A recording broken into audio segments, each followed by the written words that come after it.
Bible में कहा गया है यदि नींव नष्ट हो जाए तो एक राष्ट्र और एक चर्च क्या करेगा और परमेश्वर के लोग क्या करेंगे। जी हाँ, बुनियाद की बातें, नींव की बातें यदि हम उसे नष्ट करें तो क्या होगा। हम धीरे धीरे उस बुनियाद की बातें हमसे हटा रहे हैं। हम कहते हैं चोरी नहीं करना, लेकिन चाहे ले लो कहते हैं। जीवन इतना आसान नहीं है। बाइबल में लिखी हुई चोरी नहीं करना है, हत्या नहीं करना है, व्यभिचार नहीं करना है, पराई स्त्री औरत के साथ कभी नहीं सोना है, और तुम्हें चोरी नहीं करना है, अपने माता पिता का सम्मान करना है, परमेश्वर के अलावा दूसरा किसी को देवता नहीं मानना है। जी हाँ, हम कभी कभी उसी में भी गिर जाते हैं। आकाश के नीचे पृथ्वी के ऊपर यीशु मसीह का नाम के अलावा दूसरा कोई नाम नहीं दिया गया है। यही बाइबल की बुनियाद की बातें हैं, इससे हमें हटना नहीं चाहिए। ये परमेश्वर का वचन है। नींव के साथ हम खिलवाड़ कर रहे हैं। जी हाँ, कलीसिया कभी भी इस नींव के साथ खिलवाड़ नहीं करना है।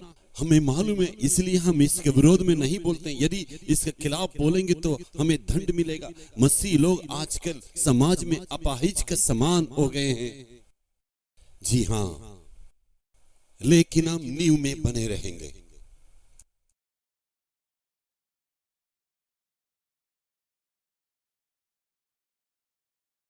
आपको मालूम है इस देश को पुरखों ने कैसे बनाया, वैसे मैं भी बनाऊंगा। पहले बहुत ही सही था, शरीरी की रीति से नहीं कहता हूं। उस संरचना को जब आप तोड़फोड़ करेंगे, संविधान की संरचना, न्यायालय की, यो उच्च न्यायालय की संरचना, जब उसकी संरचना की आप दुरुपयोग करते हैं, वही देश को नाश करता है। इस देश की संरचना को जिन्होंने इस देश को बनाया, उन्होंने कहा था हम परमेश्वर के अंदर सब एक है, लेकिन उन्होंने उसको अनुकरण कभी नहीं किया।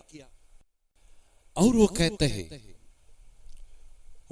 हैं परमेश्वर पर हम भरोसा रखते हैं। आर्थिक स्थिति में गिरावट क्यों आई है? आपने जो है बुनियाद की बातों पर खिलवाड़ किया, इसलिए इस प्रकार की बातें आ गई है।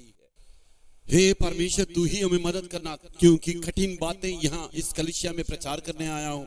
मैं शांत नहीं रह सकता हूँ। मैं और कितना देर सहते रहूंगा? क्या ये बाइबल की वचन क्या गलत कहता है? ये किताब सही है, ये किताब असली है, यही किताब में जीवन है। कोई भी संस्कृति, कोई भी बातें, कल्चर इस किताब को बदल नहीं सकता है। हमें सबों से प्रेम करना है, लेकिन वचन पर, बुनियादी बातों पर स्थिर रहना चाहिए।